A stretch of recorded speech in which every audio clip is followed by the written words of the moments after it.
down in the sun, which is 27.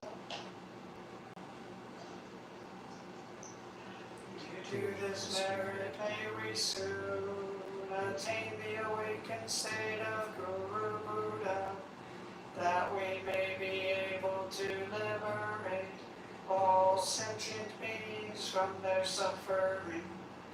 May the precious Bodhi mind not yet born arise and grow.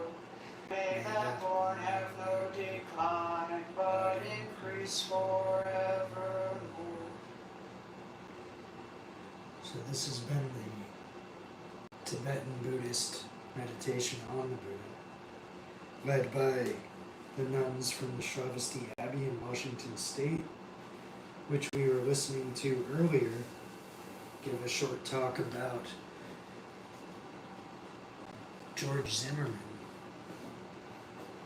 about 12 years ago. And now we're going to continue listening to some of their short talks while we do the short version of the Ashtanga Yoga primary series. And I encourage you to follow along and practice with me. I'm working through an allergic reaction that I had to some laundry detergent, so I may or may not do the martial arts workout after the yoga, but we shall see. I'm going to open this yoga with the opening mantra for the Ashtanga Yoga primary series, which basically means thank you to the teachers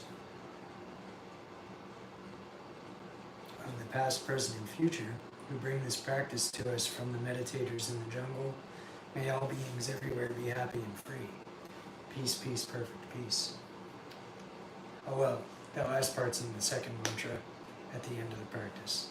But I'll go ahead and do the opening mantra, and then I'll continue to play some of these Buddhist teachings while we do the short version of the Ashtanga Yoga primary series. Om Vande Gurunam Charanaravinda Sandarshita Swama Sukhava Bodhe Nirshese Jamilikaya Mane Samsara Lala Mohashantiye Abahu Purishakaram Shankasakra Siddharinam Sahasra Shirasam Shvetam Pranamami Patanjalim.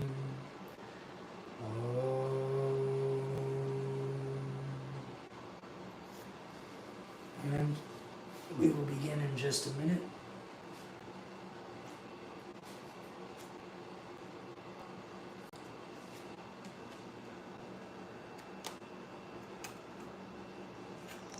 I'm going to paraphrase Venerable Children.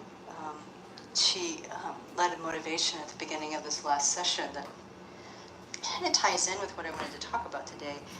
Or she started out by saying sentient beings mean well, but the natural purity of their mind basically is covered over with afflictions. We have our karmic seeds, our past. So expect them to be or do anything other than that is inappropriate. Like to have expectations of each other that are high is not so appropriate, right? Yes, people have their own Buddha nature, but they don't know it, and we don't know it either, right? So it's our job, because we want to develop that Buddha nature, to cultivate a heart that sees beings as lovable, that recognizes their kindness, sees them as lovable, recognizes their suffering, and make a determination to overcome those afflictions or the covering over of our own Buddha nature in order to be a benefit to them. So it really tied in with something that's really been on my mind a lot. Do you recognize this face?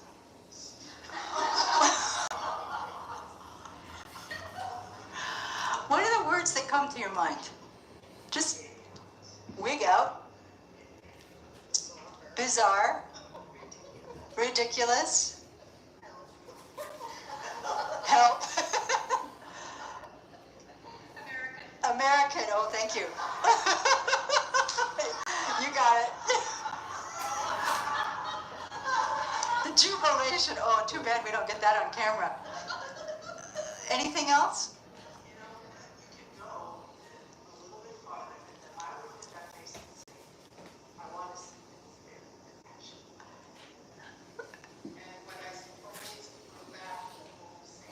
Same old, same old, same old.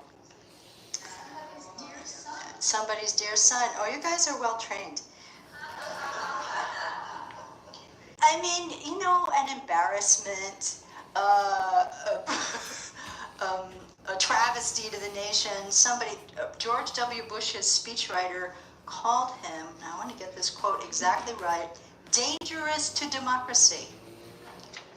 You know, so, I mean, we know this is Donald Trump, right? In case anybody didn't know that this is Donald Trump. So when I was with Venerable Jigme at her procedure the other day, waiting in the hospital waiting room, there was a New York magazine with this cover. And I couldn't resist picking it up because the headline was something about how Donald Trump is saving the nation. And I was like, what? So this guy, Frank Rich, and even, okay, as the summer of Donald Trump came to its end, the quest to explain the billionaire's runaway clown car went into overdrive, right? So, runaway clown car. How could a crass, bigoted bully with a narcissistic personality disorder and policy views bordering on gibberish defy political gravity, blah, blah, blah, blah, and pose an existential threat to one of America's two major parties? But this guy's, Frank Rich's point of view is this. He says he has performed a public service by exposing, however crudely and at times inadvertently, the posturings of both the Republicans and the Democrats. He is making a mockery of the entire political process that may be overdue, highly warranted, and ultimately a spur to reform. Now, what's the Dharma lesson in this? Because I look at this, and I have not followed the news that much. I mean, we hear this, I mean, what he's doing just comes through the airwaves somehow. And I have opinions and strong views about this guy who's created his own persona. And the point is, as I was reading this article, it's like, oh my gosh, I believe my ideas about him. So he's easy to pick on because his persona is so big. And he has invented it himself. And in pursuing this phenomenon, I looked up some of what the media coverage has been. His media coverage higher ratings than all of the candidates combined. And he's still in the lead for the Republican nomination at this point. So this persona is so big that it's easy to actually take apart, right? So what is he really? What is, not who is, what is Donald Trump?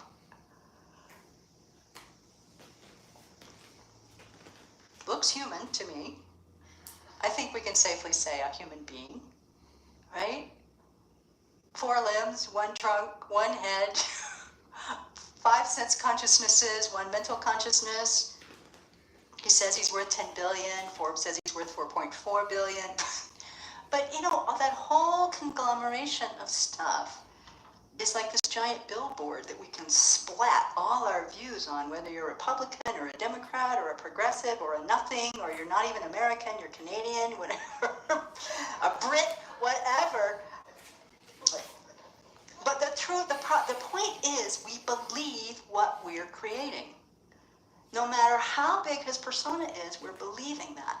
And the Dharma lesson for us is, okay, Donald Trump, big joke, big billboard, easy to take apart. What about the billboard of Tipton Chinny? Right? What are the persona things that I believe in? Think for a minute for yourself. What are the things that we believe in? So if you just strip ourselves down to this, human being, 4 limbs, we all have those that work. 1 torso, 1 head, 5 sense consciousnesses, 1 mental consciousness. Buddha potential, the emptiness of our mind, also the developable possibility of developing our good qualities. But what are we believing about ourselves? I'm not good enough. I'm not smart enough. Nobody loves me really. Nobody really cares. I mean, what's our trip? And we believe it as much as we believe in the billboard that we have made of Donald Trump. And so I guess that's why I've been so fascinated with that story of how Frank Rich has taken this thing and turned it in a completely different direction. And you go, bonk, oh, oh, his point of view is completely valid also. It's also made up, right? Also invented, but it is another point of view. And so thinking about that in terms of ourselves, in terms of what gets in the way of us uncovering our potential. It's this huge tendency to believe in things that we ourselves invented, right? So again, with today's teaching, this paragraph that we ended with from Buddhism, One Teacher, Many Traditions, is the alternative to believing our own billboard. That's like using the Buddha as our example. He had the internal strength to follow his spiritual yearnings. Anybody here not have spiritual yearnings? What are we doing here? We know that this particular aspect is an extraordinary piece of our precious human life. And when I meditate on those 18 freedoms and fortunes that we have, I think this one is kind of the most amazing treasure right now, is to have spiritual yearning in the society that we live in right now, where this person is the leading candidate for the Republican Party. That we have spiritual yearning, honey, is amazing. Don't you think? And that we have found a place to actually exercise and nurture that spiritual yearning. Amazing. And so following the Buddha's potential, where did it go? He had the internal strength to follow it. He didn't stop, he didn't give up. To whatever extent he believed his own garbage about, oh, I'm not good enough, at some point in his life, he got over it. I mean, many, many, many lives. He didn't stop. He did not stop. He had the confidence in the potential of the human mind that was unassailable. Unassailable. That sentence is really, incredibly inspiring. Venerable, His Holiness, the combination of you, whoever brought that about, his confidence in the potential of the human mind was unassailable. Therefore, this is what we should be believing in. Not our billboard stuff about who we think we are, which just plain isn't true. With great perseverance, he trained in serenity and insight, and he became the Buddha who could help us with our spiritual learning and lead us to that same state. So, I don't know, I'm appreciating Donald Trump, I'm appreciating Frank Rich, I'm really appreciating thinking about how I'm the same thing, you know? And I have to say, I want to give my conclusion here, the way Frank Rich ends the article. The best news about Trump is that he is wreaking this havoc on the status quo while having no chance of ascending to the presidency. So may that relieve everyone's mind. He says you can't win the Electoral College in 2016 by driving away women, Hispanics, blacks, and Asian Americans, no matter how large the margins you pile up in deep red states. I believe that's probably true. You can't win the Electoral College in 2016 by driving away women, Hispanics, blacks, and Asian Americans. They vote. We vote. But to use the debacle of a presidential presidential election process, to help us really deepen that and our appreciation for that spiritual yearning, and to cultivate an unassailable confidence in the development of the human mind. This is really our job, because this is what will carry us through this life and the next life and the next life and the next life, to fulfill that spiritual yearning. We don't get it with every life. I mean, it's not necessarily a part of what comes in the cat's minds, for example. We don't want to go there. It's recreating the causes for this opportunity that we want to pursue. And so, with gratitude and a wish to cultivate compassion for our teacher, Donald Trump, may we become Buddhists for the benefit of all sentient beings, including Donald Trump. So that was from the first election. It's not so funny now, is it? Right? You got to think about whether or not that actually I'm going to paraphrase works. Venerable Children. She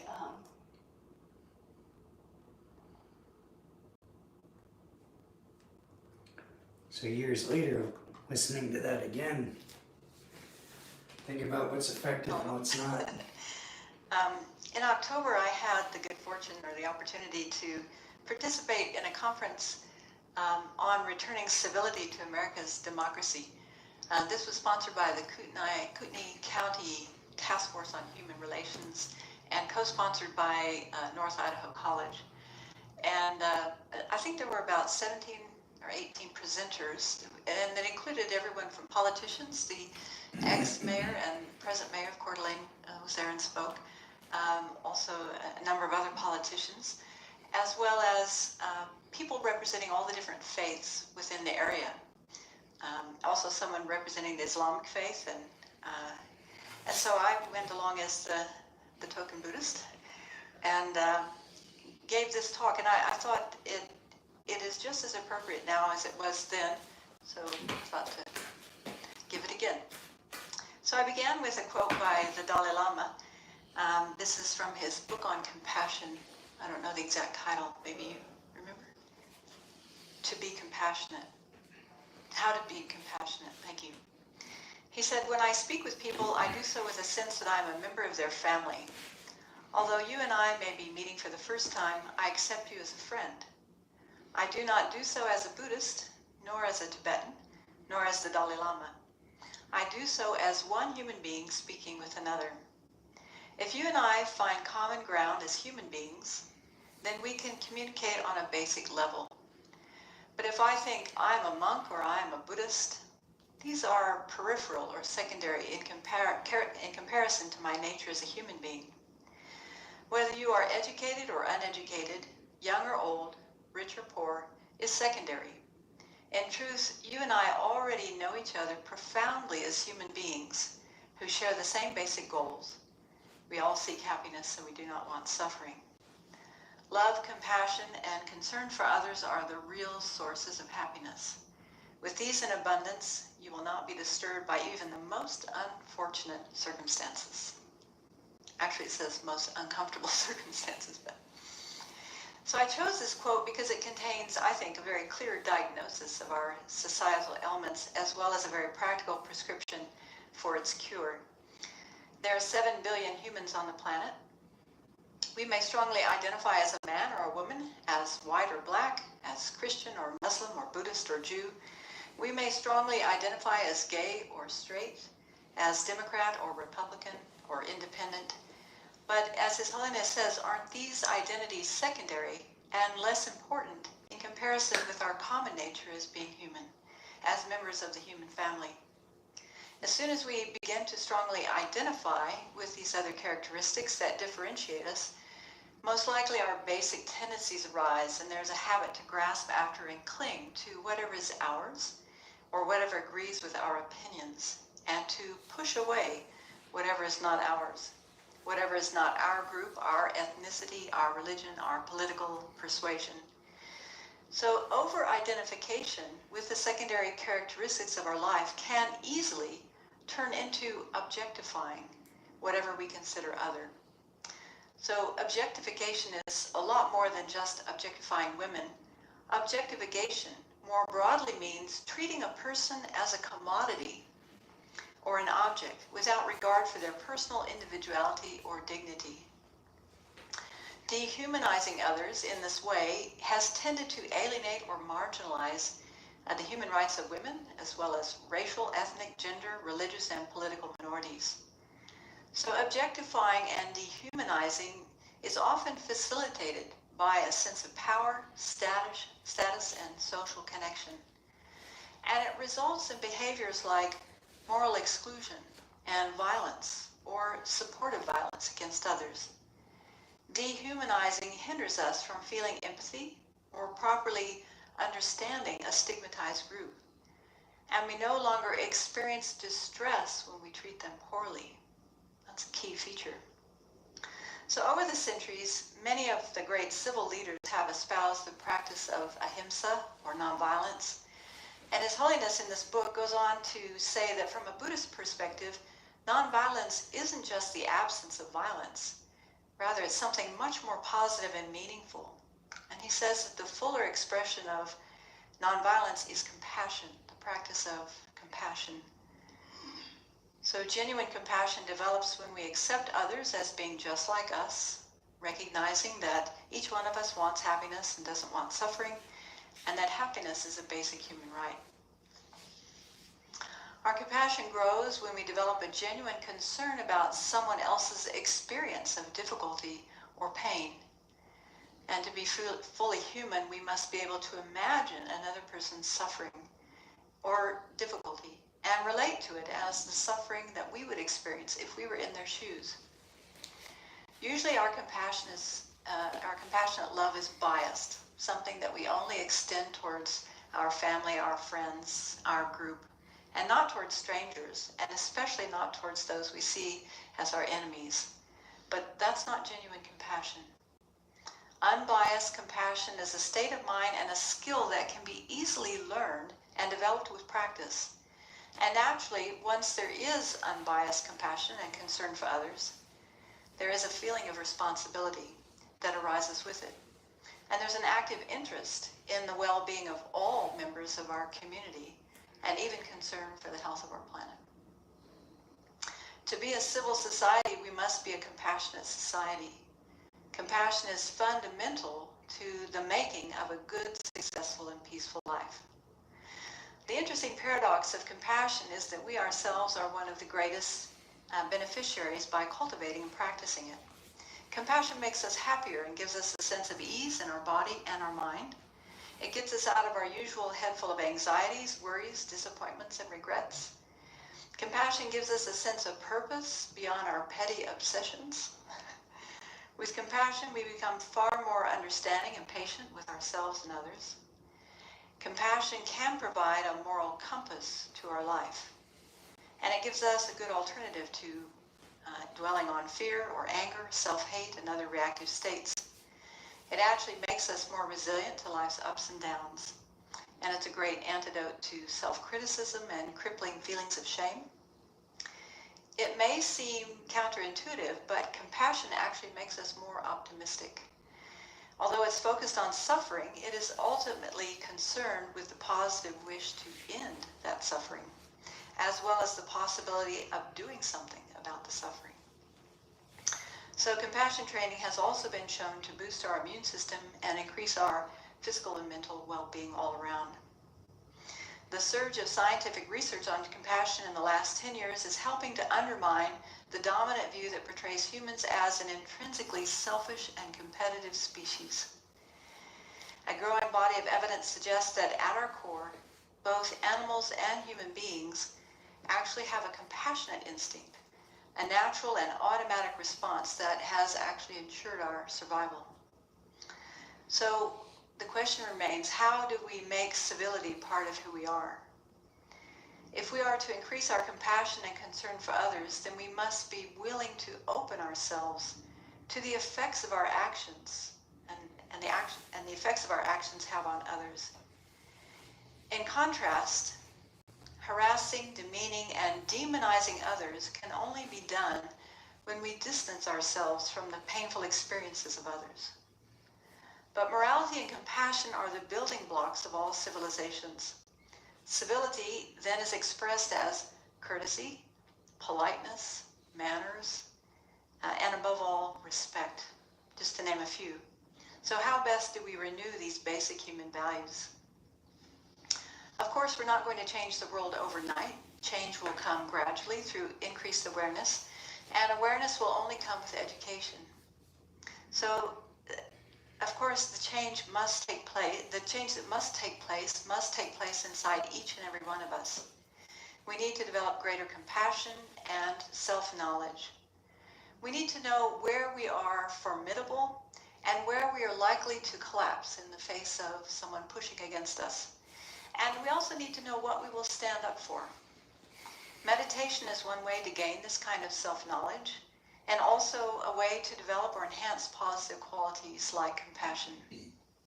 I think another very important focus is through mindfulness and compassion training in the primary and secondary education system, which has proven to stem the spiraling trend of incivility in young people, scientifically proven.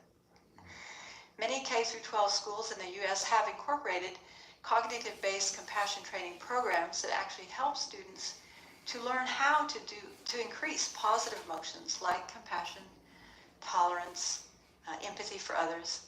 And such training also has shown to help young people build necessary skills to sustain and enhance relationships with others, which is on the decline with the use of so many devices, and also gain psychological flexibility and develop resilience to life's ups and downs. The number of major universities that are providing leadership in groundbreaking study and research on the mind, brain, and positive emotions is on the rise. So just to name a few, the Center for Healthy Minds at the University of Wisconsin, the Center for Compassion and Altruism Research at Stanford, and the Greater Good Science Center at UC Berkeley. When we speak of compassion, though, I might add, compassion has nothing to do with being weak. In our daily lives as citizens of a civilized society, we should stand up to boorish behavior because it threatens the people we don't know as well as the people we do know. We should object to it simply because it's wrong. So in conclusion, for many of us, listening to speeches such as this one is an exercise in covering familiar territory, but such exercises hopefully confirm our commitment to the values that we hold dear, and these also challenge us to lead by genuine example. So just to conclude with a couple of quotes by His Holiness, he says, compassion is no longer a luxury, it's a necessity. And he's also known for saying, be kind whenever it is possible, and it is always possible.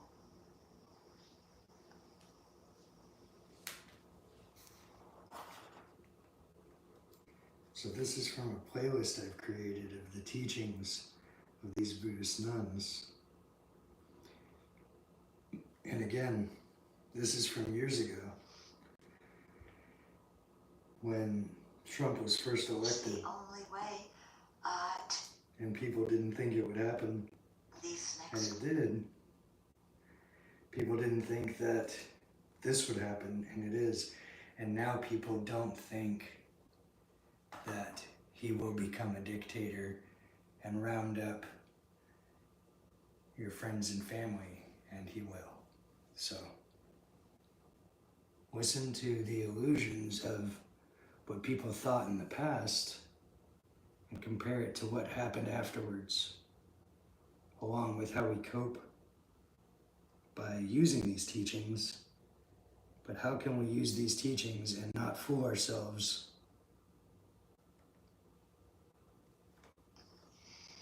Yeah. So what we do.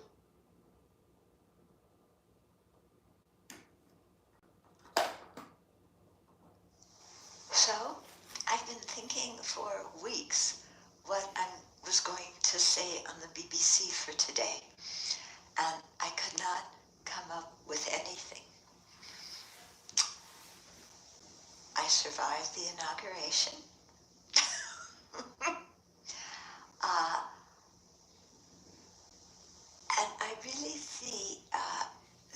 President and I have some very different views on things.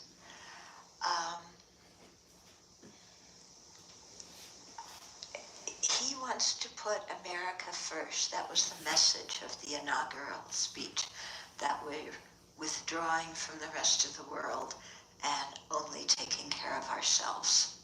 And we're going to build a wall to isolate ourselves from everybody else and not trade with anybody else and just keep everything within our own country. And as a Buddhist, you know, what do we hear? We hear all sentient beings again and again and again. Every time we take refuge and generate bodhicitta, you know, zillions of times a day, all sentient beings, all sentient beings, all sentient beings.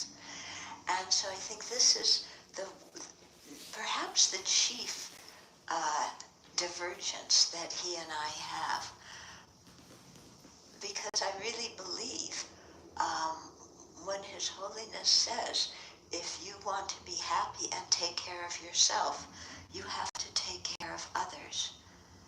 Yeah, that just taking care of yourself, your own country, your own whatever, is not going to produce well-being for yourself, simply because we live in a world where we are interdependent. Yeah, that isolating ourselves from others, creating an us and them, and just working for our own benefit alone is basically a backfire strategy. We've been doing it since beginningless time in samsara, always thinking me, I, my, and mine. And now his messages as a country, we think me, I, my, and mine. Except, of course, there's no unified me, I, my, and mine in this country. But, to realize how dependent we are on other living beings. As a country, isolating ourselves from the rest of the world and not caring about the welfare of the rest of the world is going to bring about the same results that when we do it on a personal level, when we just think about ourselves and isolate ourselves from everybody else. So, as we know, as people who are practicing bodhicitta, how difficult it can be to open your heart to other living beings, how tight our self-centered attitude is, how much we think that we have to defend ourselves against enemies that may be real and are often just created by our own mind. And we know on a personal level, doing these meditations, how difficult it is to transform like that. So you can only imagine for a whole country, the thing of opening the window, opening the vision, broadening the mind. So, but we also know that sometimes you don't change until you get tired of knocking your head against the wall. Yeah? So maybe during these 4 years, the country will knock its head against the wall and maybe knock some sense into it and see that we live in an interdependent world, and that, yes, we want to help our own citizens, but when we take care of people in other countries, when we trade with them, even when we build factories in their countries and uplift the status of the poor people in those other countries, it benefits us. Yeah, when we benefit others, we benefit from their well-being. Yeah, and we know this on a personal level too, don't we? Yeah, I mean, we live together here in a community. If we don't help each other and we're competitive and jealous and arrogant with each other, nobody is going to be happy here. Yeah, really, for human happiness, we have to show care and affection to each other and to take care of each other. And so I think this is our practice, especially strong during these next 4 years, to live it on an individual basis, to speak it loud and clear, that we respect all living beings. We think equality is something that we should actually have, not in just in words, but in actions, and that compassion is something that is very important, and compassion is not weak. Yeah, compassion is strong. Yeah. I think all this bluster is weakness, because as soon as your ego doesn't get its strokes, your bluster, just turns into baby talk, But if you have compassion, even in the face of difficulty, you have inner strength, and you stand up for what you believe in and what you know in your heart is right, and you stand up for it in a way that does not create us and them, that does not create, that does not advocate violence, that does not, set everybody on edge. Yeah, but we have to still advocate for those values to everybody. Yeah, and that's our job. And they say that bodhisattvas never wins in the face of difficulties. So whether we're bodhisattvas or not, maybe we have to be politically correct now and pretend to be bodhisattvas. And what did they say? Fake it until you make it. Yeah, and really try and live what we believe in, because that's the only way to do it. Yeah. So along that line, I received an email from one of our friends at Maitripa, and she wrote, "Dear Venerable Chödrön and all the inspiring sisters of Shravasti, I heard that you all will be participating in the Spokane Women's March on Washington. The one people are going to tomorrow. And I wanted to let you know this lifts my heart and strengthens my motivation, as I'm sure it does and will for many. Thank you for helping to create peace, particularly in these times, to keep our inner moral compass ever aligned to the bright light of wisdom and compassion you shine. May you have complete safety, joyful ease, unbound energy, comfy shoes, and a clear voice." And then she says, "I hope to find your accounts and reflections online in the days and weeks to come." Yeah. So what we do makes a difference. Yeah. We haven't even gone to the march yet, and it's made a difference. Yeah. So I think the more we, pay attention to our spiritual values, which I think are basic common sense when you see what works in the world and what doesn't work in the world. Yeah. Equanimity works in the world. Cherishing others above self works in the world. Yeah. And so to really integrate this in our hearts this time. And we have no choice. There is no choice. Yeah. Because, what is the other choice? We don't want to go down that road. Okay? So, let's keep our values, our practice in our hearts, and go forward with optimism and inclusion and kindness wherever we go and whoever we meet, and without fear.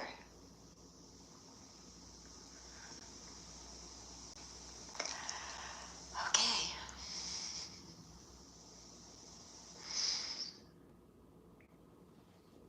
So that was years ago, after Trump's first inauguration, 8 years ago. And while I agree with everything that this Buddhist nun, who is my teacher that I look up to, I agree with everything she's saying, how has it turned out?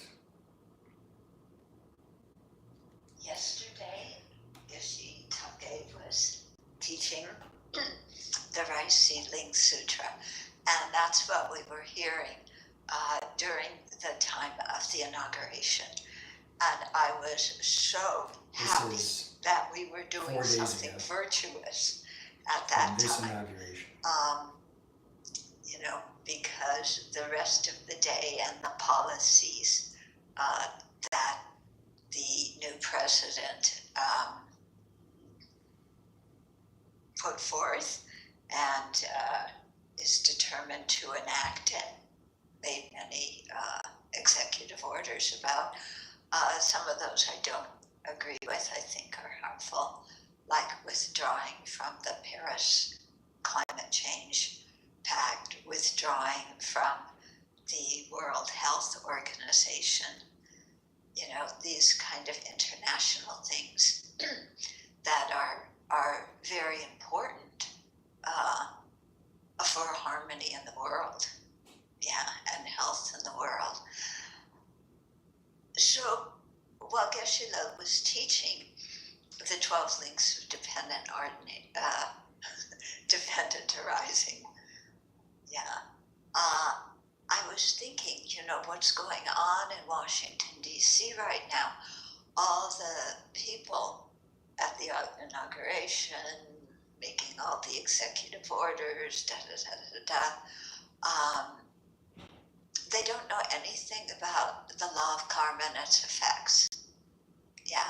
That's something that they don't know about, they don't obviously think about, and I think if they encountered it, you know, many of them would say, I don't believe this anyway, because even in their own religion, there's some version of ethical conduct, and you reap what you sow, and, you know, something like that.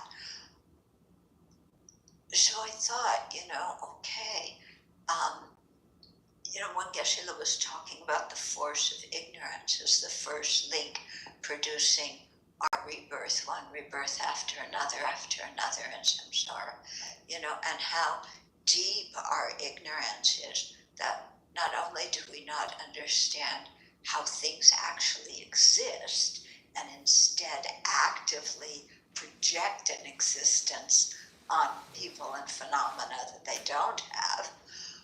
Not only that, but just on a relative conventional level, you know, not knowing about karma and its effects, not taking that into consideration when one decides what to do, and how that just leads to the creation of more and more first links that produce more and more second links and third links, and then you have this whole plethora of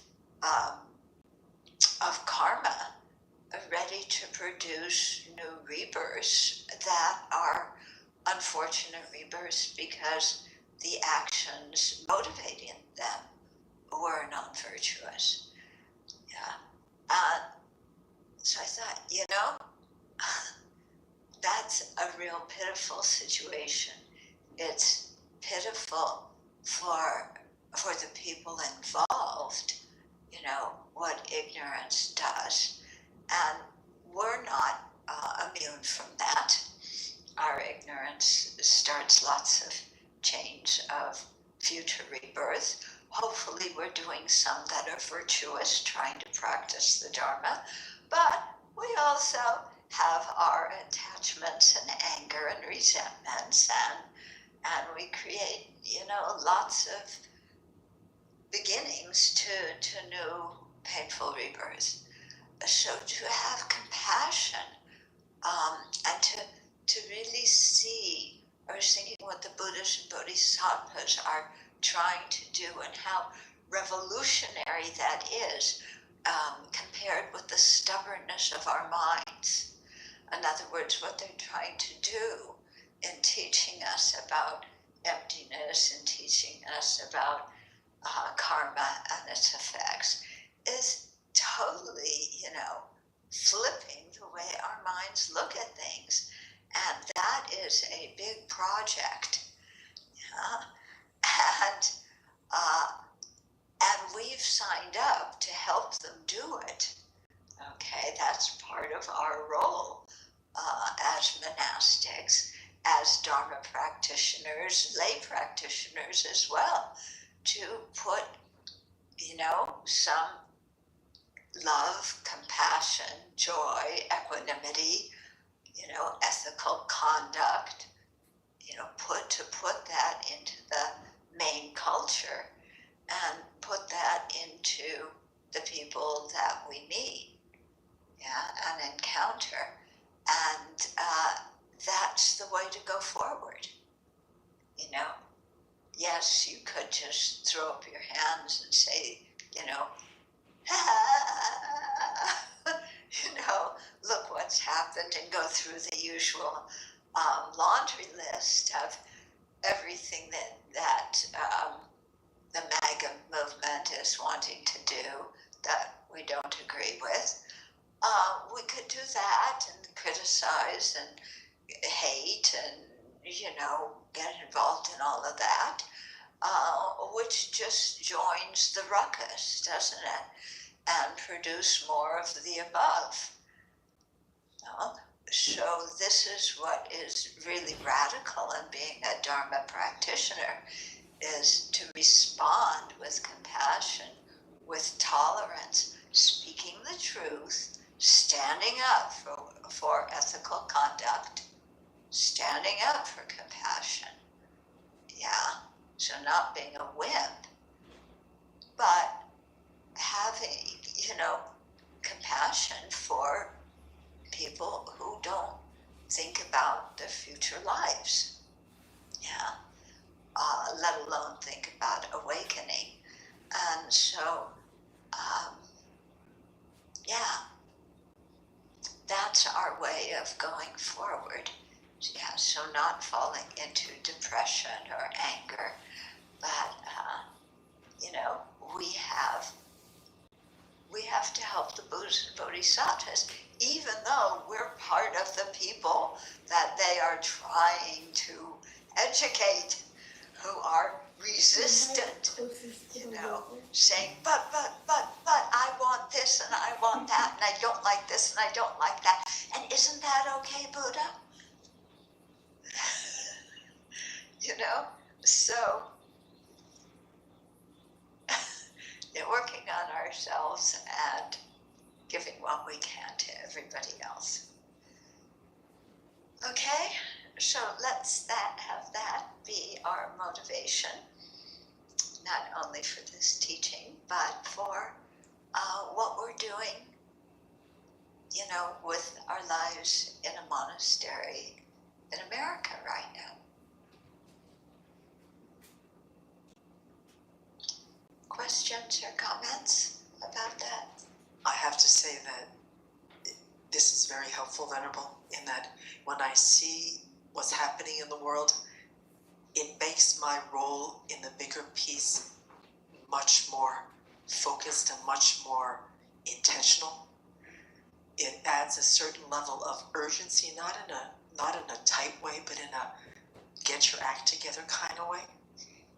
And I try to imagine the Buddhas and Bodhisattvas and how they don't ever give up on us, no matter what we're doing. And to be able to be part of their voluntary troops to be able to raise the love and the compassion in the world. And that our role in this world is becoming more and more evident to me that it matters even more than I thought it did. Yeah. So it's bringing my heart more into a level of commitment that I have not ever felt in relationship to the world, to my practice, yes, to this community, yes, to my teacher, yes. But the world's always been somewhat of a rather morphy kind of thing. But to realize that our place in the world does have importance right more than ever.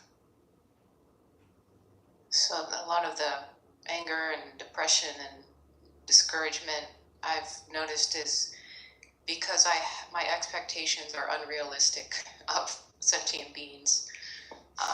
It has really showed me how more I need to reflect on ignorance and the condition that sentient beings are in. I think I really don't fully appreciate how distorted our minds are, and then I expect people to act in a way that's infused with wisdom and compassion and loving kindness, and then I'm shocked and irate when they don't, and it's just like, where is that anger coming from? It's coming from my own deluded expectations. It's not coming from them, and when I focus on them, then it's much more easy for compassion to arise. Yes. And it's not all about what I want, what I think is right. It's really about what are other people experiencing right now, and how can I make a positive difference in the situation. But it's so not natural for me to think like that. And so this whole experience has been another wonderful reminder of just how much I need to keep working on thought training, and the source of my pain is really my mind. It's not what's going on outside.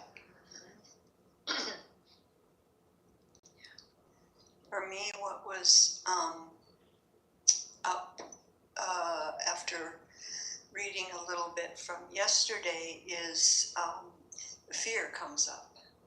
Not so much anger, but there's one of the tech billionaires, Musk, who after his talk in something, I don't know, with all the people, he made the gesture and He did something that looked like a Nazi salute. And that just,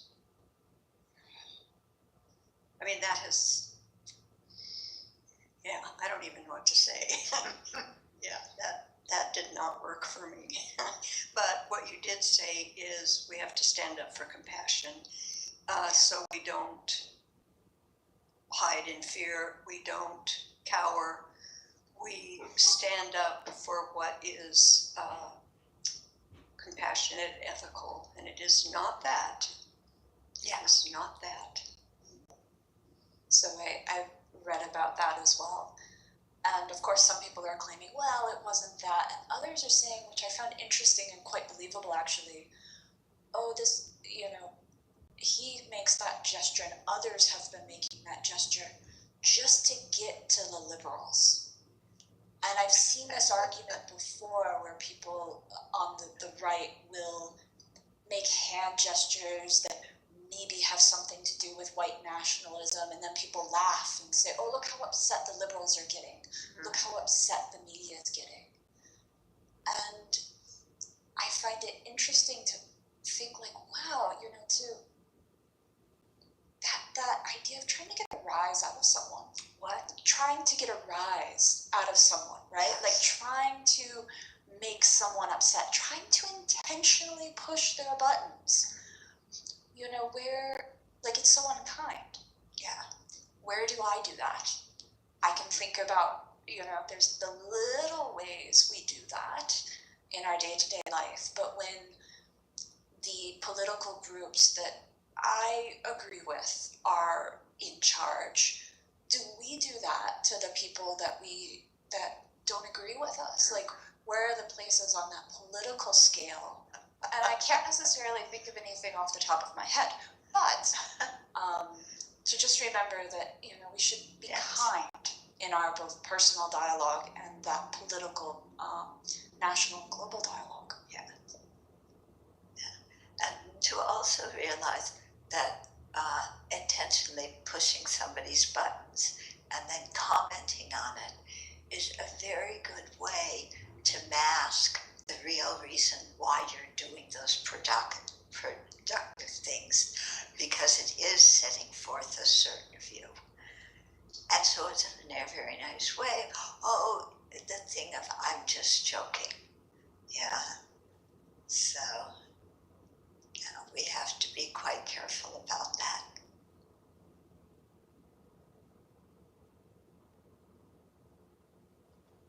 Just as a follow-up from yesterday, this one bishop from DC, the DC diocese, went online and, well, she was supposed to give a sermon at one of the church services that Trump and Vance and all of them attended.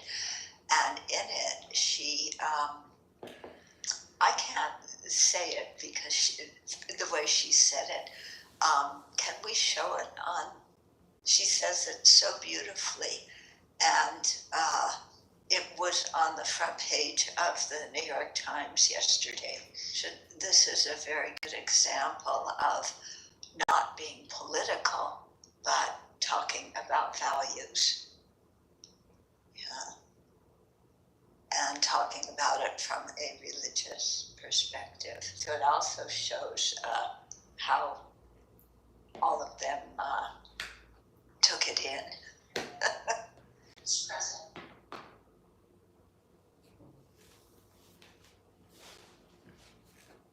So it got to him,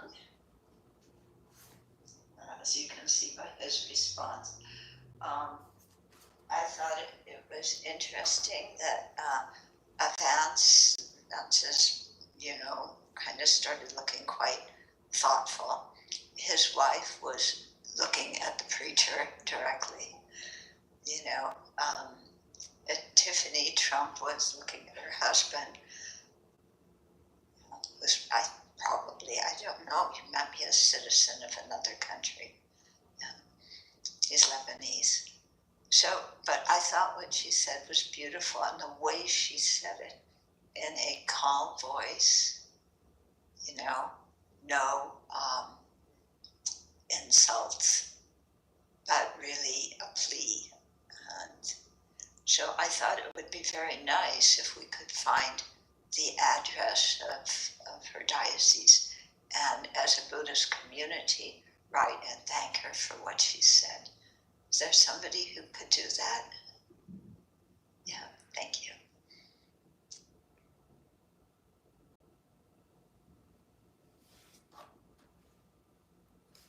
So that's a little playlist I created on my channel. There's more videos in there. It's called Political Buddhism, and I invite you to look at those videos, that playlist on my channel. And I'm gonna go ahead and stop for tonight because I need to get back to work. But please like, share, and subscribe, and consider how, as sincere these statements are from these Buddhist nuns, these spiritual leaders. You heard them saying the same things from the last Trump election to this Trump election. And did anything change? Did they actually make a difference in the reality that we're facing now? So, on the one hand, these practices will make you feel better personally, individually, in the face of whatever political struggles you face. This teacher in this Buddhism helped me when I was a political prisoner for 2.5 years. And it was totally unexpected. FBI SWAT team kicked my door down because I made a Facebook post encouraging people to defend the Florida State Capitol from the January 6th insurrectionists who said they were going to do that here in Florida. And as a result of that Facebook post, an FBI SWAT team kicked my door down early in the morning in January of 2021 and took me directly to prison and put me in prison for 2.5 years before trial, of which I spent an entire year in solitary confinement where the prison guards put a Nazi in my cell to attack me. And I still have scars on my scalp from that attack. And I had to defend myself. So, that is the reality of the political situation that we're in. And this Buddhism helped me maintain my peace and health throughout. But even more than that, Jiu-Jitsu helped me stay alive. So tune in, and I will get back to the martial arts workouts soon. Thank you for watching.